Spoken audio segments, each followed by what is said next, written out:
They love seeing you. Yeah, no, it was a great honor. If you feel more comfortable, you'll say a couple of words. You might want to take the masks off. Otherwise, you can leave them on. Either way you want. Look how fast you took that off.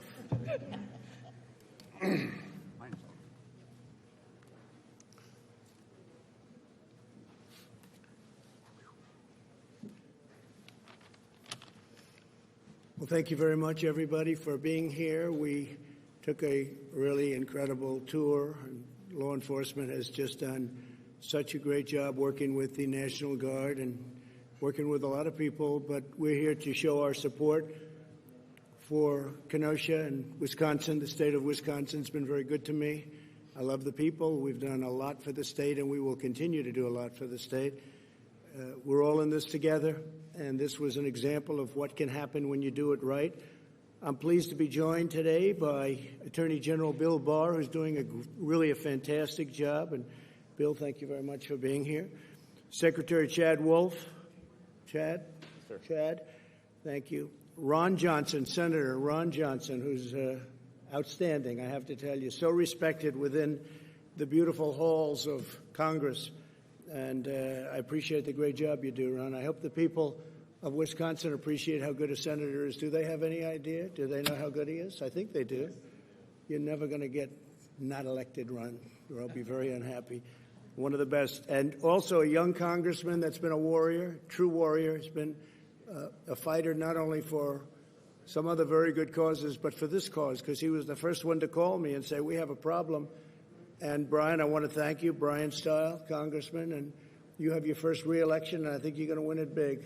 I hope you do. You deserve to. Also, my former chief of staff, where's Reince? Reince. Where is my Reince?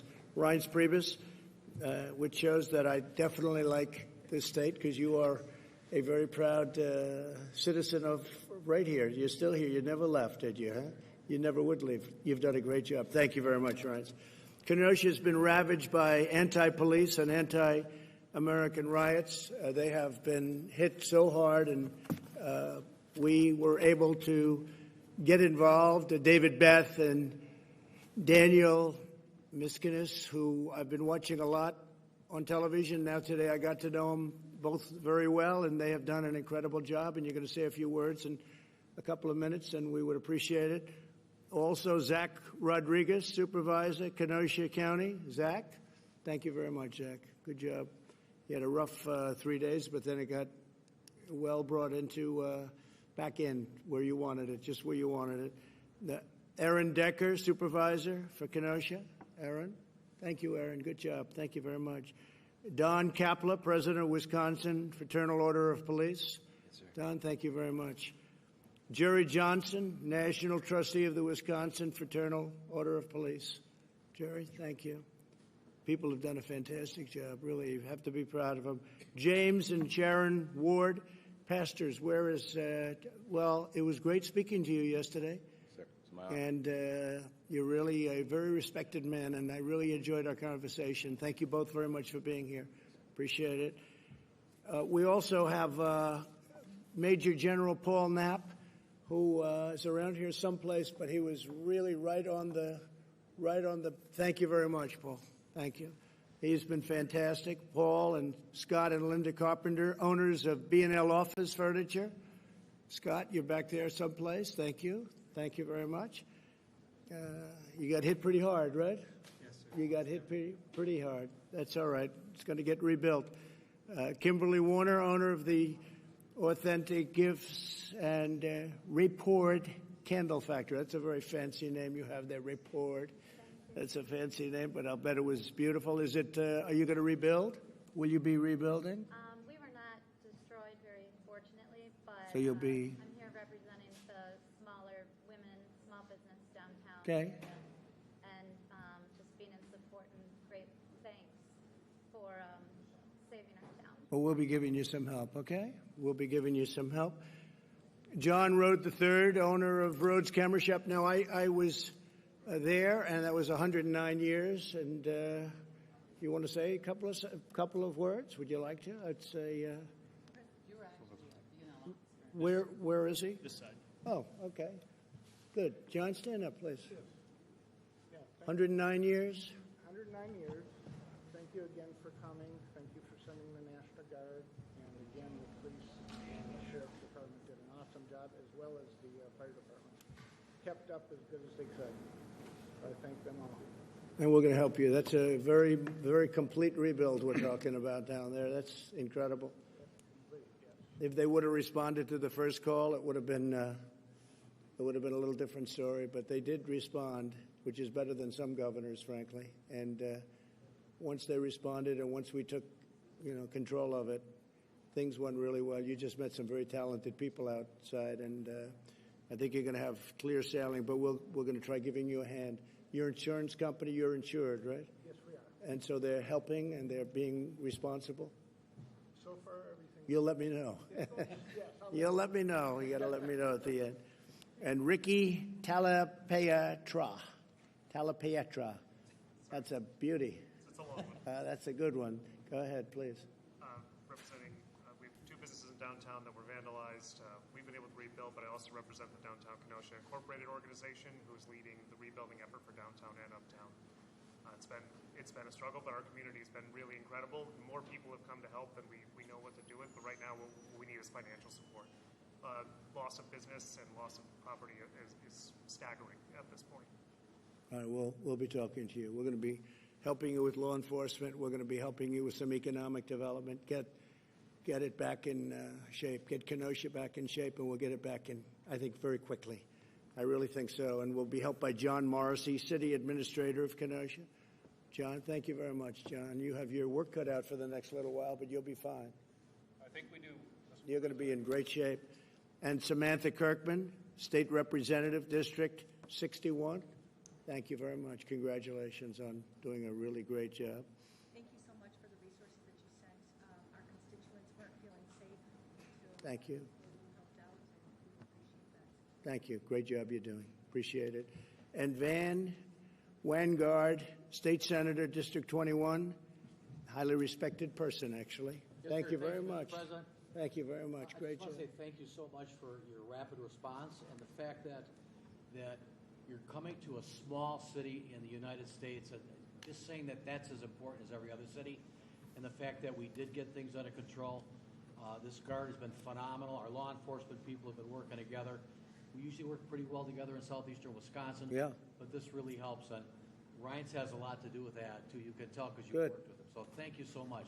You're in our prayer. Well, thank you. And your reputation's a great one, so thank you very much. And also, this area is a special area. We can't let that happen to this area. So we got here quickly and did the job. Violent mobs demolished or damaged at least 25 businesses, burned down public buildings, and threw bricks at police officers, which your police officers won't stand for, and they didn't stand for it. These are not acts of peaceful protest, but really domestic terror. My administration coordinated with the state and local authorities to very, very swiftly deploy the National Guard, surge federal law enforcement to Kenosha and stop the violence. And I strongly support the use of the National Guard in other cities. And the same thing would be happening if we did that. You'd have the same thing happen in Portland, and it would happen very quickly. It would all be over very, very quickly. And I just want to thank the two of you for acting so strongly and so bravely and getting it done. And the coordination has been fantastic. You still need that coordination no matter how many people you send in. I just came from a visit of one of the businesses that was burned down, B&L Furniture, and the great 109-year-old camera shop, which I really respect because that was had a reputation far beyond the state even. And it's terrible to see. Several other business owners, they're joining us, and we have some in the back also. To stop the political violence, we must also confront the radical ideology that includes this violence. Reckless, far-left politicians continue to push the destructive message that our nation and our law enforcement are oppressive or racist. They'll throw out any word that comes to them. Actually, we must give far greater support to our law enforcement. It's all about giving them additional support. These are great people. These are great, great people. These are brave people. They're fighting to save people that they never met before in many cases. And they're incredible. We must really be thankful that we have them, and we have to help them do their jobs. We can't be threatening them with their pensions are going to be taken away, their jobs going to be taken away, everything's going to be taken away. They're going to be living a bad life if they utter an incorrect word. You can't do it. We have to have our law enforcement. We cherish our law enforcement. We wouldn't be here without our law enforcement. Even me, I'm here today. I feel so safe. And you went through hell just a few days ago, but I feel so safe. I better be safe, right? I better be safe. But we're all safe, and we're safe because of law enforcement. And we honor you, and I will say this. We have to condemn the dangerous anti-police rhetoric. It's getting more and more. It's very unfair. You have some bad apples. We all know that, and those will be taken care of through the system. And nobody's going to be easy on them either. And you have people that joke. They're under tremendous, I said it yesterday, I said it last night. They're under tremendous pressure. And they may be there for 15 years and have a spotless record, and all of a sudden they're faced with a decision. They have a quarter of a second to make a decision. And if they make a wrong decision, one way or the other, they're either dead or they're in big trouble. And people have to understand that. They choke sometimes. And it's a very tough situation, right? It's a very tough. Then people call them bad and horrible, and they made a bad decision. But if you think of it, when they have, and I know you practice this all the time, where you give people literally a quarter of a second to make a decision. And a lot of them can't make that right decision. It's a very tough thing to do. The vast and overwhelming majority of police officers are honorable, courageous, and devoted public servants. They're incredible. Yet many politicians ignore their sacrifice and ignore the African-American and Hispanic-American victims. We have people, there was love on the streets, I can tell you, of Wisconsin when we were coming in. There was love on the streets, and so many African-Americans, Hispanic-Americans, I can see waving. Pastor, it was so beautiful to see. They want to have safety. They want to have safety. You look at, I'm not a huge believer in polls, obviously, but you look at polls with its 87% want to have great police. They want to have strong police. They want to have safety. They're the ones that are most affected by tragedies like you'll see going around. When these allegations of police wrongdoing, and when you see that they have made allegations, they must be fully and fairly investigated, and that's what we're doing. Bill Barr's done a fantastic job in that respect, and we fully understand that because you do have problems the other way, but they're very few. You know, the sad thing is you can do 10,000 great jobs as a policeman or a policewoman. You can do an incredible job for years, and then you have one bad apple or something happens that's bad. And that's the nightly news for 3 weeks. That's all they talk about. They don't talk about the thousands and thousands of good jobs, the lives that you save, they never talk about. So I'm committed to helping Kenosha rebuild. We all are. We will provide $1 million to the Kenosha law enforcement so that you have some extra money to go out and do what you have to do. You took it was a rough week, to put it mildly, and you've done it incredibly well.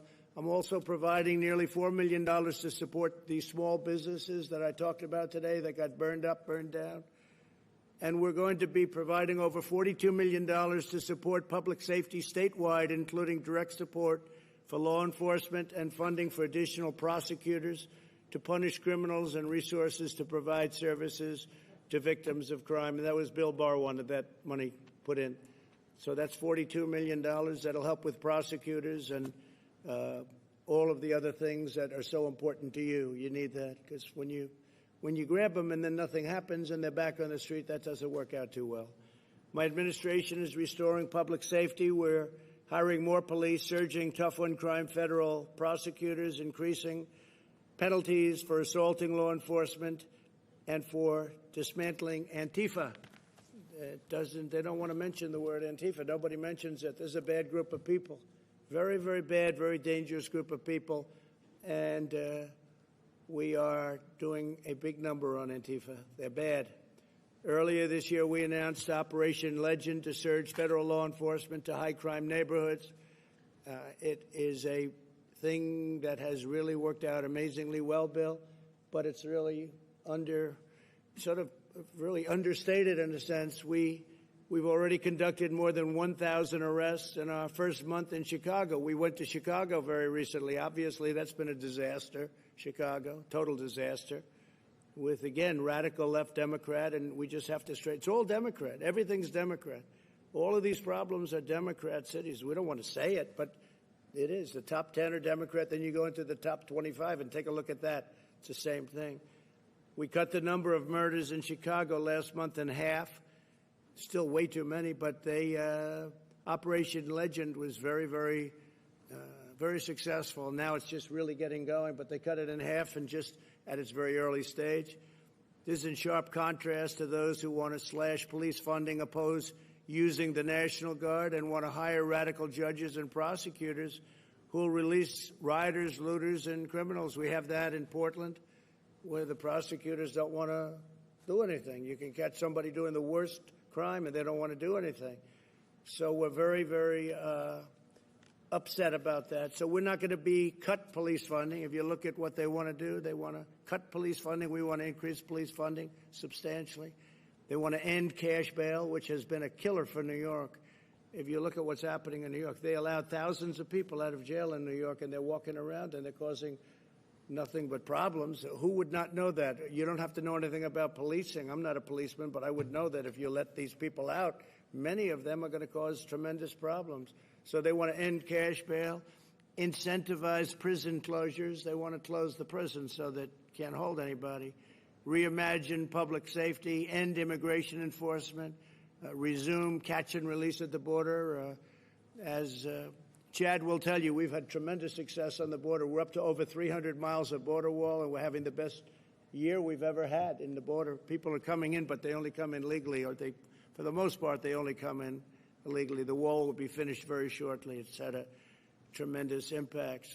And the other thing, we want to appoint Supreme Court justices and judges. We'll be up to almost 300 judges by the end of the term, and 2 Supreme Court justices.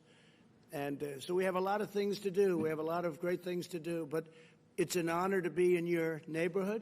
It's an honor to be in your great state, Wisconsin. And we're here for you all the way. Some people thought it would be a good thing for me to come, a bad thing. I just wanted to come. I really came today to thank law enforcement and to just really that what you've done has been incredible. It's been really inspiring because you see it happening all over, and it just never seems to end. And it never seems to end because it's almost as though they don't want it to end, because you ended it really fast. And Congressman, I want to thank you for the job you did. You were the first call, and I want to thank you very much, Brian. Great, really great job. With that, I'd like to introduce Bill Barr, Attorney General of the United States. Say a few words. Thank you. Thank you, Mr. President.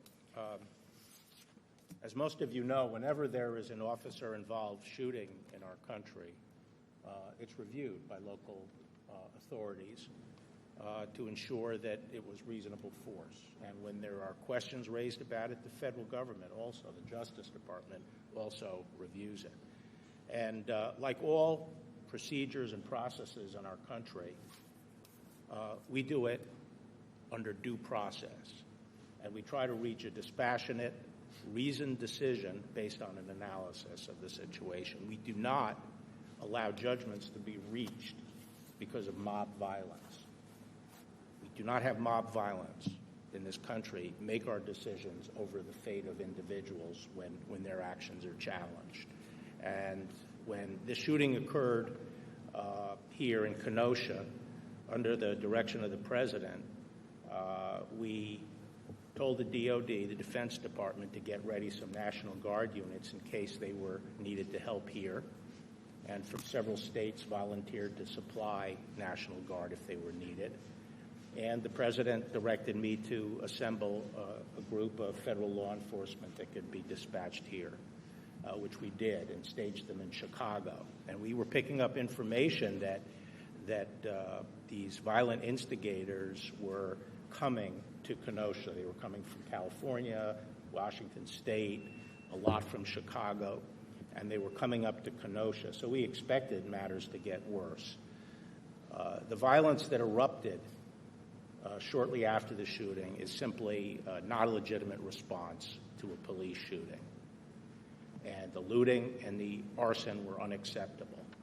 And as it progressed, it became more and more distant from the issue of racial justice. It was violence for violence sake. And once again, we saw the hijacking of a protest by a hardcore group of radicals who were carrying out, planning a coordinated, violent attack on law enforcement, on public property, and on private property. And that can't be tolerated. These are the same people, many of them who came from out of town. Out of 175 arrests, 100 were from out of town. And these are the same people using the same tactics that have been used in various cities, Washington, D.C., Atlanta, Chicago, now Kenosha, Portland. And they use these black bloc tactics, throwing projectiles at police, and literally trying to inflict injuries on police, arson, and rioting. They came equipped, as even the mayor of Washington acknowledged, they come equipped to fight. And it's completely unacceptable, and the state is the first line of defense. If local leaders are committed to keeping the public safe, it can be done. And while it was slow in getting off the starting block, this is an example that when you have the local political leadership backing the police, you have the state willing to put in the resources in terms of National Guard, and the federal government able to come up with support such as the FBI, the Marshals, and ATF, who have some special skills and forensic ability to help, there will be peace on the streets. And there's going to be accountability. What people don't see is that in all of these cities, there are task forces of federal and state officers reviewing all the video that we can get our hands on. And when we are able to identify people who committed crimes in these riots, going all the way back to the beginning, whether they're burning police cars or throwing rocks at people, which are deadly, they will be prosecuted. That's a large-scale effort, and it's going to continue. So I can tell you, Mr. President, that as far as the federal government is concerned, we welcome the opportunity to work with state and local to deal with this public safety issue. Law enforcement is used to working together. We do a good job when we're allowed to work together. This is no different than dealing with violent crime where we work together. We can achieve results, and the federal government is willing to use all our tools and all our laws to bring these people to justice. Thank you. Thank you very much. You're doing a great job, Bill. Thank you. Senator Ron Johnson from your wonderful state, and he is one of the great senators, I can tell you that, in the U.S. Senate. He's one of the best. Ron, please. There's no doubt what you've been talking about in terms of the decisiveness, the resolve, the surging of resources. I think 44 different counties sent representatives from different sheriff departments that really helped stop the rioting and bring peace to the streets. But we have, Pastor Ward and his wife, and I reached out because I was just so appreciative of Julia Jackson's words of forgiveness and of healing. And so you combine the proper role of law enforcement, the support for law enforcement, with people that also want to end the violence, that are willing to forgive and are willing to offer those words of healing. So I thought that was very powerful. I was really appreciative of, and Mrs. Ward, thanks for talking to me, and then, Pastor Ward, thanks for calling me back. Pleasure. That's also incredibly important. Here in Wisconsin, a little bit of a side, but Charles Krauthammer once gave a speech here and said, you always hear Minnesota nice. I say Wisconsin even nicer. And that's true. I mean, we are nice people. We have common sense. We all share the same goal. We all want a safe, a prosperous, but secure Kenosha, Wisconsin, America. So we really do share the same goal. So as important, and it's so important to support law enforcement. My message to the folks out here is that it's a very small percentage of the American population that are doing the rioting, that are trying to defund the police. The vast majority of Americans are so appreciative of the service and the sacrifice and the help they get from law enforcement. So I don't want law enforcement be dispirited at all, because the vast majority of Americans are for you, the vast majority of Wisconsinites. But at the same time, it takes American citizens to offer those words of forgiveness and try and attain that type of unity and healing. So, again, Mr. President, I thank you for coming here, for coming here to thank law enforcement, to support law enforcement, but also coming here just to support the citizens of Kenosha and Wisconsin as we rebuild, as we recover from something that the vast majority of people abhor and do not support. Thank you very much, Ron. Appreciate it. Congressman, please, Brian Style. Mr. President, I appreciate you being here. As events spiraled out of control, people started calling me. They were scared. They were nervous. They were concerned about their safety, their family's safety, their home, their place of employment, and they were looking for where to turn. And it was very clear from talking to folks here in the city of Kenosha, local elected leaders, that we needed additional resources in the community of Kenosha immediately. That's ultimately why I called you on Tuesday morning. And after only 7 minutes, you got on the phone with me. You said, Brian, I'm there for the people of Kenosha. And the people of Kenosha, everyone that called me, wanted public safety here in this community. And they wanted it immediately. They didn't care if the help was Democrat, Republican, or from the man on the moon. But what you did is made the call and said, enough's enough. We need to get resources into the community of Kenosha. And ultimately, when that offer was accepted, I think it became very clear to the criminal element that they knew that Kenosha meant business. We made some significant arrests in conjunction with local law enforcement, working very well with the federal government, hand in glove when I talk to folks in law enforcement here in Kenosha. And when the federal government works hand in hand with the state and with local government, you can get a lot done. And I think it speaks volumes about the people here in the community of Kenosha. This is a hardworking, family-loving town that wants safety in their community.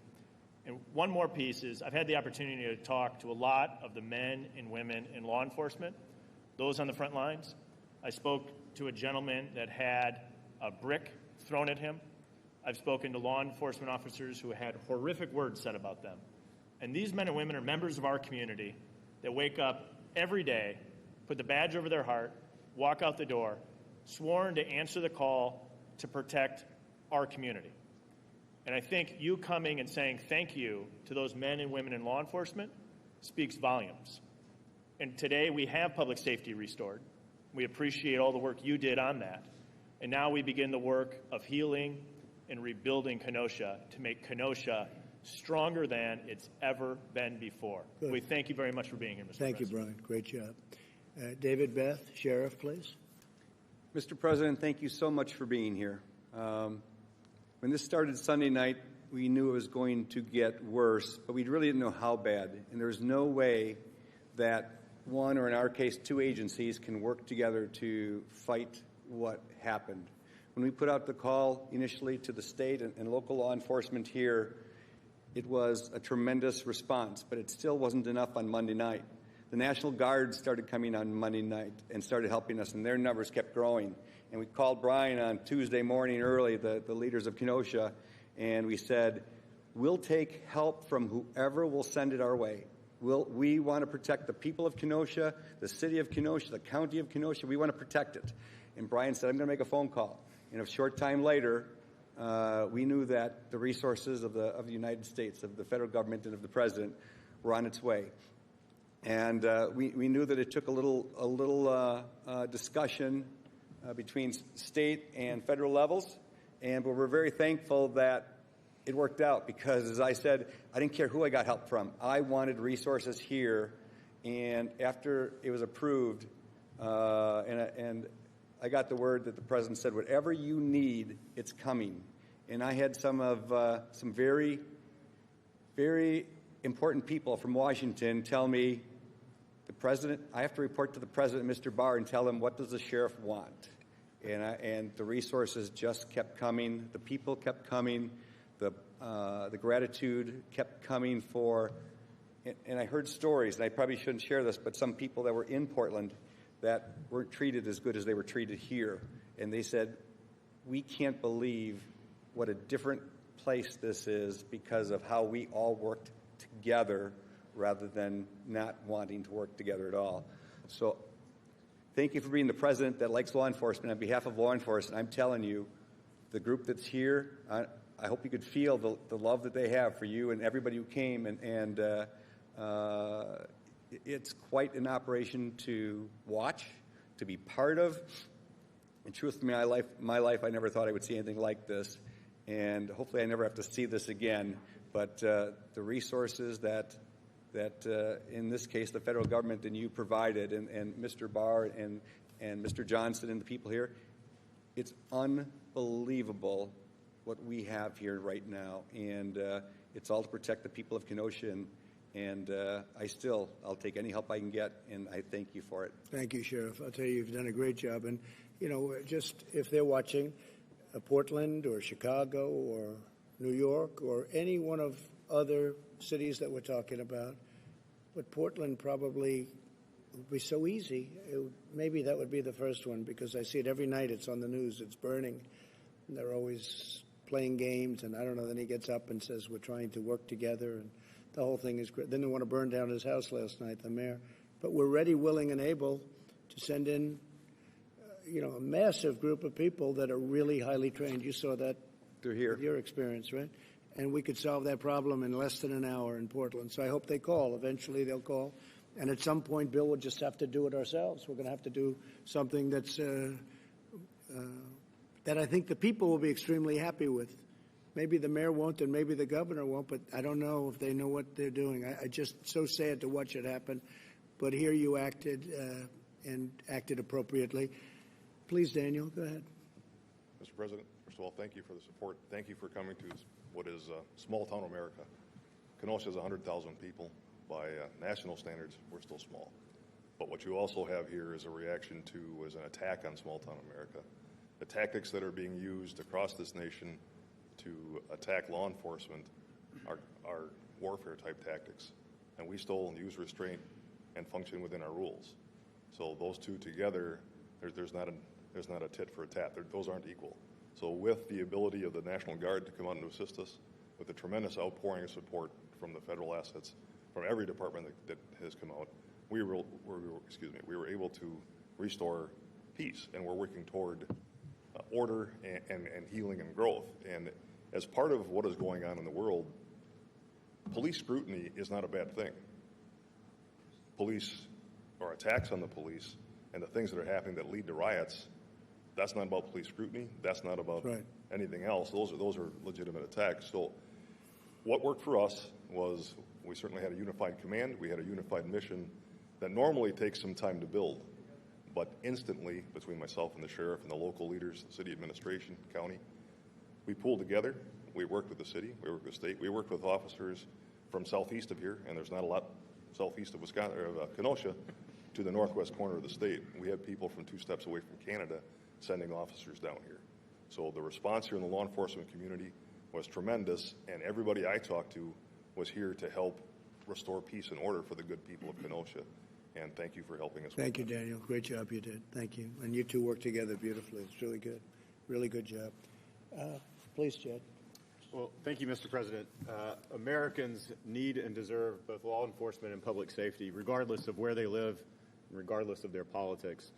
The decrease in violence that we've seen here in Kenosha over the last several days is really just a prime example of how federal, state, and local law enforcement can work together.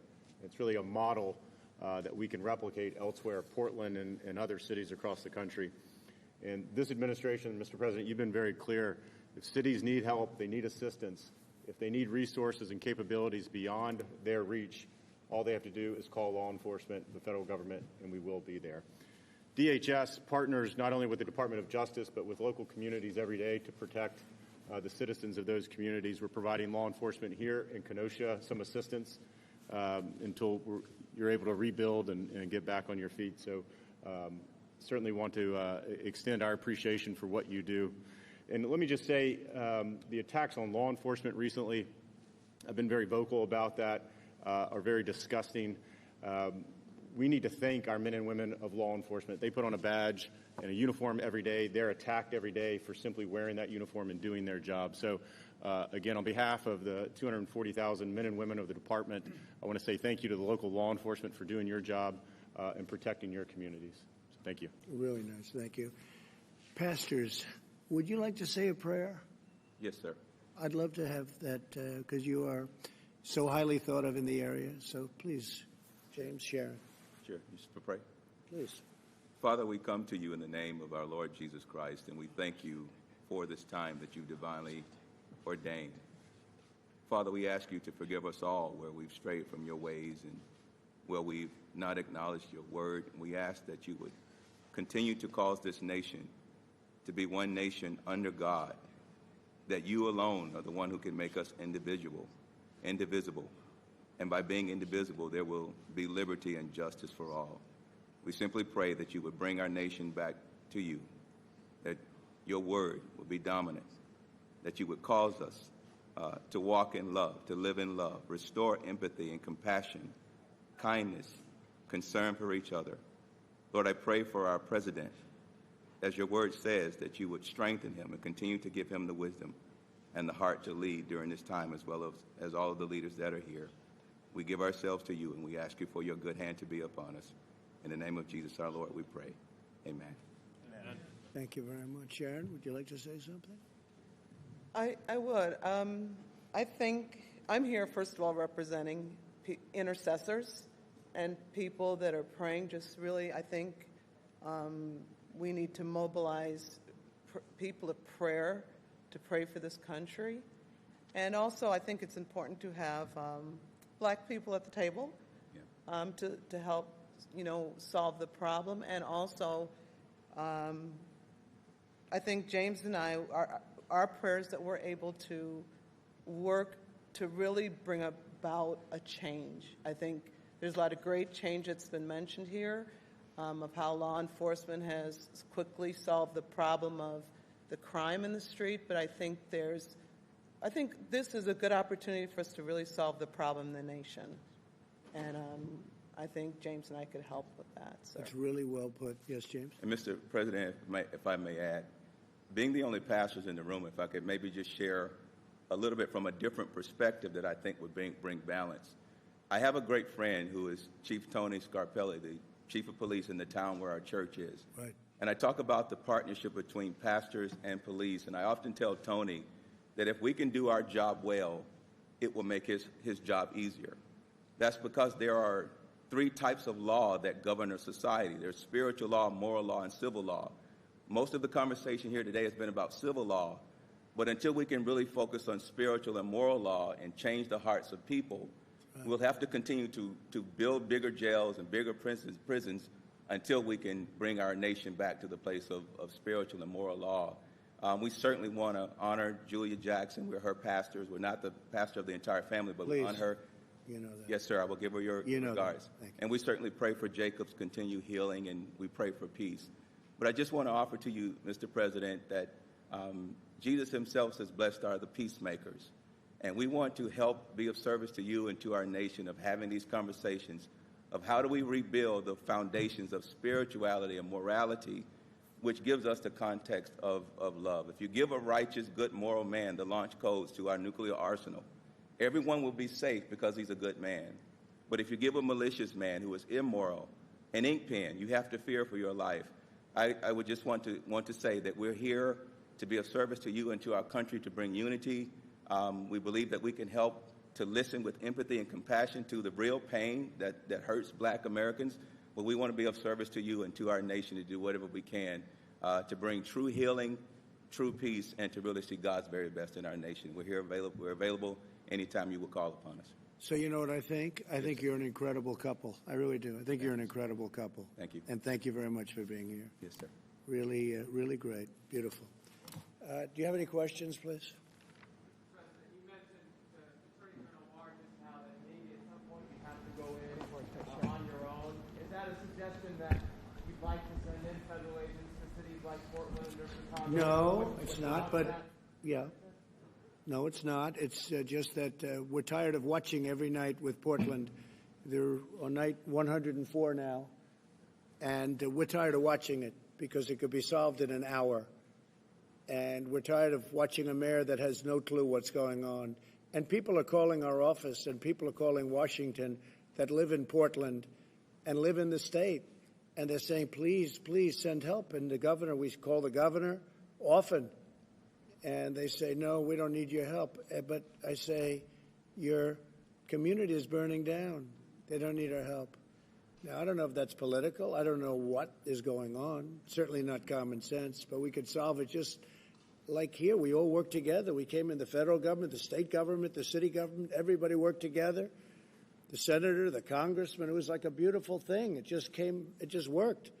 And it was done almost instantly. People were amazed. And as you probably will have to report, maybe people are surprised, there's been zero problem in terms of your safety, our safety. I feel so safe. 4 or 5 days ago, James, we couldn't have done this. The law enforcement's been so great. And we could do this in Portland so quickly, so easily, it would be incredible. We would have done it in Seattle. We were all set to go into Seattle, as you know, the following day. And they heard that, and they sent the police in, and the police did a good job. But the people gave up. They were exhausted. They were there for a long time, and they gave up. They were exhausted. So we're there. I mean, we'd love to help Oregon. We'd love to help, really love to help Portland, because we could solve that problem so easily. We have the people. They're ready. They could be there in less than an hour. Less than an hour. And it would all end. And they got a glimpse of that in this great state. They got a really good glimpse of it. It happened very quickly. And now, I mean, I see it. They're already rebuilding. You're already rebuilding your stores. You'll be rebuilding your stores soon, your camera shop. So we don't want to do that, but at some point we're going to have to do it. We're going to have to do it, okay?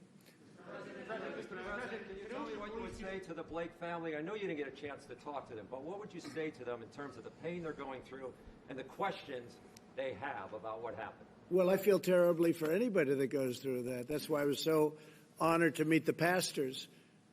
I feel terribly for anybody that goes through that. As you know, it's under investigation. It's a big thing happening right now. I guess it's under local investigation. I know, Bill, you're also participating, but it's under your local investigation group unit, and I hope they come up with the right answer. It's a complicated subject, to be honest with you.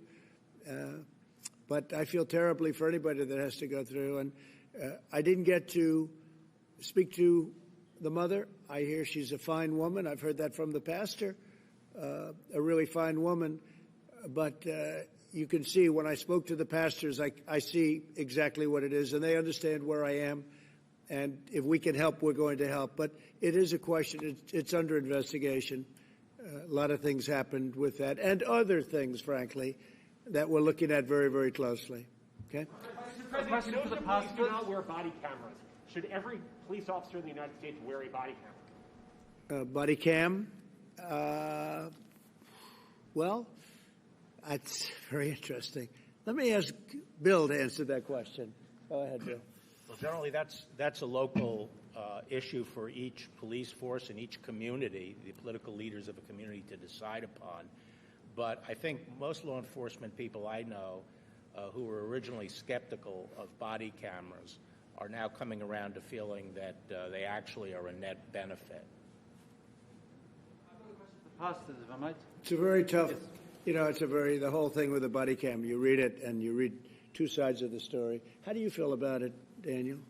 I believe that body cameras would be very helpful for us. You think they're good? I believe they show both sides, where right now officers would be vindicated for some of the things that they've been accused of, and certainly if there were inappropriate actions, those would be captured. But you overall... I support them. How about you? We're good with it. It's already been put into the budget for 2021. And okay, so you'll be having them. We'll be having them. Okay, good. They like them. Questions to pastors. The problem of police violence has been described as just the problem of a few bad apples repeatedly. You're going to have to speak up, please. Yeah.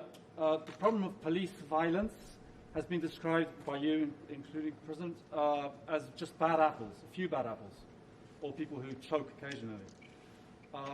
some African American community leaders and a lot of others actually have said it's systemic. Where do you stand on that? I don't believe that. No, I don't believe that. I think the police do an incredible job, and I think you do have some bad apples. I think you'd agree. Every once in a while you'll see something. And you do have the other situation, too, where they're under this tremendous pressure and they don't handle it well. They call it choking, and it happens. And no, but I don't believe that at all. I think I've met so many police. I have the endorsement of, like, so many, maybe everybody. And frankly, I think they're incredible people. They want to do the right thing. It's a tough job. It's a tough job. It's a dangerous job. But I have to say this to the police. The people of our country love you. You don't hear that. You don't hear it from them. But the people of our country love you and they respect you. And you know it. You feel it in your heart. Or you wouldn't be doing it. But there's a great love. And when they see what goes on, and when they see a case like this where it's solved so quickly, they respect the police a lot, really a lot. So you should hear it at least. Mr. President, to follow on that, we're focusing on violent actions, but there have been countless nonviolent protests here in Wisconsin and across the country this summer. People calling for an end to systemic racism. Do you believe systemic racism is a problem in this country? Well, you just keep getting back to the opposite subject. We should talk about the kind of violence that we've seen in Portland and here and other places. It's tremendous violence. You always get to the other side. Well, what do you think about this or that? The fact is that we've seen tremendous violence, and we will put it out very, very quickly if given the chance. And that's what this is all about. I keep hearing about peaceful protests. I hear it about everything. And then I come into an area like this and I see the town is burned down. I mean, you look at Minneapolis, they should have acted much quicker. When we got the National Guard in there, it took literally a half an hour. You saw the scene. They formed, they walked, it was over.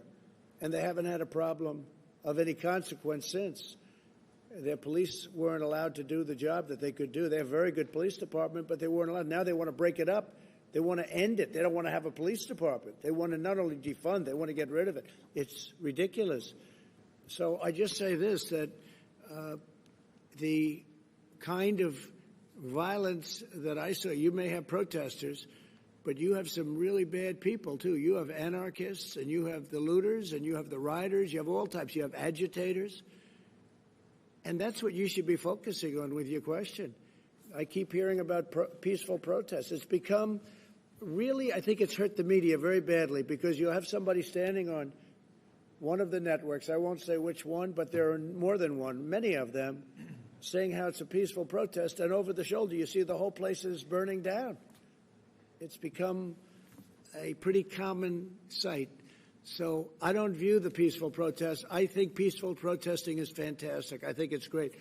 But by and large, this is not peaceful protest. When you walk into an area and you see buildings that have burned down, and fortunately here we stopped it early, and so the damage is relatively minimal. But when you look at some of these areas that they just don't ask for the help, they refuse to allow us to go in and help them. And by the time you get there, the place is disintegrated. And then they say it was a peaceful protest. It's not a peaceful protest, and you shouldn't call it a peaceful protest. Okay, one more, please. For the pastors, answer my question, please. My question was to the pastors. Say it again. The peaceful protests that have happened. You're going to have to speak up, sir. The peaceful protests that have happened, you've acknowledged some of them are peaceful. They're calling for structural change. Mr. Blake was shot something like 7 times in the back. Sure. Do you believe that there is a need for structural change? What is your message? Well, I think people are calling for structural change, and then you could take the people of Kenosha that aren't here and that you won't see and that aren't protesting, but they want change also. They want to see law and order. That's the change they want. They want law and order. They want the police to be police. They want the police to do what they do better than anybody else in the world, and that's what they want too. You don't see them marching and you don't see them on the streets, but what they want is they want great police force. They want people that are going to keep them safe, where their houses aren't broken into, where they're not raped and murdered. That's what they want.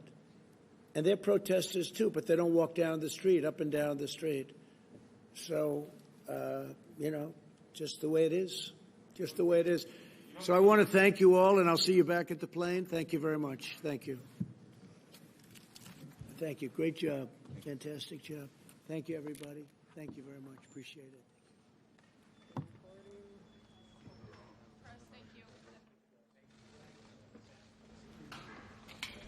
Transmission pulse releases. Thank you. Y'all, great teamwork.